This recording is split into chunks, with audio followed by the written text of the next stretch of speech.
vysvětlím tlačený kopaný výkrut. O co v tuhle chvíli jde, nebo i tažený kopaný výkrut. Jedná se o to, že v podstatě u standardního výkrutu vlastně letadlo mi letí v nějaký lince, jestli to je v horizontu, na 45 stupňový lince, nebo na vertikále, nahoru, dolů, to už je úplně jedno, ale je to linka. A v podstatě výhradně použitím křivýlek udělám vlastně ten pohyb, že to letadlo se mi otočí o 360 stupňů a tohle je výkrut. Je to daný potom konstrukcí toho letadla, jak rychle se to otočí, ale v podstatě je to krásný rovný let, akorát vlastně to aero se otočí podél této osy. U kopaných výkrutů, kopaný výkrut je český název, protože se vlastně řídí především nožním řízením. To je tam vlastně to, který vlastně ten výkrut udělá. Takže proto se říká kopaný výkrut, protože se vlastně do toho kope do nožního řízení. Ale správnější výraz by byl rychlej výkrut, nějaký snap roll. Prostě velmi rychlé otočení toho letadla o 360 stupňů. Docílím toho tak, že a to rozhodčí hodnotí, že vidí, že vlastně na té rychlosti dojde takzvanému pitchi, to znamená vlastně nadzdvihnutí toho čumáku letadla. To znamená, že já i na velké rychlosti vlastně dovedu to letadlo k nějakému kritickému úhlu náběhu. A potom vlastně použitím toho nožního řízení, to znamená, že tam opravdu energicky prostě vykopnu, tak vlastně urychlím tohle křídlo, tohle zpomalím. Dojde vlastně k utržení proudnic. To aero jakoby mi zakopne v tom prostoru, ale v průběhu toho točení, který může mít nějakou úhlovou rychlost přes 400 stupňů za vteřinu, si musím už tady začít trošičku ty proudnice přilepovat a tak, abych tady zastavil a letěl dál v horizontu a samozřejmě hodnotí se i to, jestli třeba nedotočím, přetočím, ale co je nejvíc viditelný, jestli se mi nezaklepou křídla. To znamená, že to musí být a nesmí se mi to letadlo hnout a letět dál.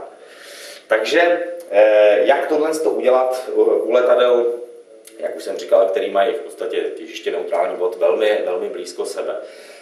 Konkrétně budu to popisovat podle Suchoje, tažený kopaný výkrut, to znamená letím, optimální ta rychlost toho vstupu do toho prvku je někde kolem 200-220 km/h. Jsem schopen zaletět i ze 160 km/h, klidně i z 240-250.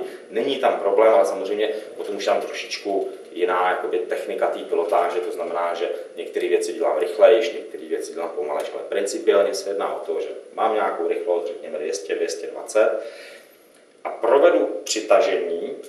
To znamená, tím zhruba takovýhle pohyb, pam.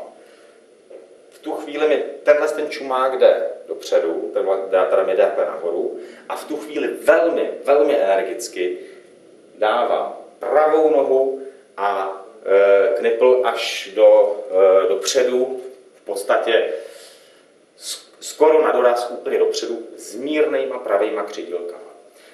To znamená, že to aero mi udělá wap, takhle mi udělá ten pitch a velmi rychle se otočí. A v tuhle chvíli někdy v tenhle moment už začínám ubírat vlastně to potlačení, ubírám nohu a srovnávám. Jakým způsobem přesně se to vybere, to bych taky rád věděl, protože tam je důležitý ten vstup a ten je poměrně těžký se naučit. Ale potom to samotné vybrání, každý z pilotů řekne, jo jasně, pak už to jenom vybereš. A ono to pak už jenom vybereš. Nikdo si nepamatuje jak. Jo, takže víme o tom, ano, pak už ubírám tu ruku, ubírám si trošičku nohu těsně předtím, potom samotné to vybrání, aby bylo razantní, tak vlastně jakoby přešlápnu, srovnám nohy, ale jaký přesný, dokonalý pohyb, abych řekl, teď trošičku uber, teď trošku přidej. To fakt neumím a skoro neznám ani nikoho, kdo by to byl schopen exaktně prostě říct, já to dělám takhle. To bych chtělo, to už by bylo možná zajímavý nějaký projekt třeba do budoucna, namontovat tu kameru do letadla, do kokpitu s pohledem na kormidla nebo na na páky, na páčku a na nožičky. No a tam bude vidět, co kdo dělá, může být i zajímavý, jak každý to lítá přece jenom trošičku jinak. U toho tlačeného kopaného výkrutu je to zase naprosto to samé, akorát, že první musím předvíst ten pitch na druhou stranu, můžu letět i z horizontálního letu, předvedu pitch a začnu rotovat loop.